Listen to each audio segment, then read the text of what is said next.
Баткен облусунда жаз жай мезгилинде болгон селдин кесепеттерин жоюу менен кошо алдын алуу иштери да жүрүүдө. Белгилеп өтсөк, быйылкы жылы облуста катталган табигат кырсыктары 68 миллион сомдук зыян алып келген. Учурда сел жүргөн аймактарда сайлар тазаланып, сел тосмолору курулууда. Өзгөчө Кырдаалдар министрлиги тарабынан курулуш материалдары жана күйүүчү май бөлүнүп берилсе, жергиликтүү эл жумушчу күч катарында тартылган. Кадамжай районунун Орозбеков көтөрмө айыл аймактарында жылда жаз мезгилинде сел жүрүп, ички жолдорду, сугат каналдарды жарактан чыгарып, жергиликтүү элдин турак жайына, эгин аянттарына зыян алып келет. Учурда бул аймакта табигат кырсыгынын кесепеттерин жоюу жана алдын алуу иштери жүрүүдө. Азыркы учурда бул Окна сайы ушул 2017-2018 жылы тазаланган 7,5 км аралык тазаланган. Бүгүнкү күндө 2020 жылы, быйылкы жылы 4 жол болуп өткөн селдин кесепетинен жээктерде эрозиялар пайда болгон, көптөгөн турак үйлөргө кооптулук жаралган. Азыркы учурда Орозбеков айыл аймагынын 6 участкада ушундай габион торчолор коюлуп, орнотулуп жатат.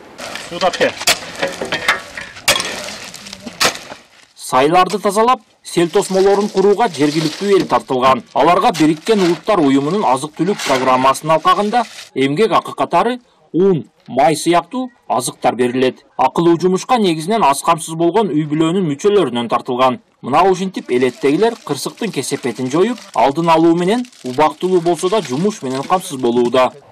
Ушул жумуштун алкагында бизге долбоор сунуш катары жазылып, аз камсыз болгон үй бүлөлөрдү дагы мүмкүнчүлүк издеп, ушул жумушка тартып, кыска мөөнөттө болсо дагы жумушка тартып, кызмат акысын азык-түлүк түрүндө берип, колдоо көрсөтүп кетүү мүмкүнчүлүгүн дагы издеп, бир мүмкүнчүлүк таап, биз дагы өзүбүз тараптан жардам берип атабыз. Баткен облусунун аймагында быйылкы жылы 200дөн ашуун табигат кырсыгы болсо, чоң чыгымдарга алып келген 4 сел, 1 жер көчкү жана 1 катуу шамал катталып, 68 миллион сомдук зыян алып келген. Табигат кырсыктары май, июнь, июль айларында катталган. 2020 жылга атайын алдын алуу жана кесепеттерин жоюу иш-чара мерчеминде аткарылып аткан жумуштар, киргизилген жумуштарды, пландарды, участкаларды биз азыр ошолорду жыл аягына чейин бүткөргөнгө аракет кылып атабыз. Жалпы алганда 91 участкада азыр өзгөчө Кырдаалдар министрлиги Баткен областу башкармалыгында азыр жумуш жүргүзүп атабыз. Анын жалпы алганда биз почти 72% жумушуну азыр бүткөрдүк. Өзгөчө Кырдаалдар министрлиги жергиликтүү бийлик менен авариялык куткаруу, калыбына келтирүү иштери менен бирге келерки жылга аткарылуучу жумуштардын тизмесин тактап жатат. Улан Маккамбаев, Нурлан Максуталиев, ЛТР, Баткен облусу.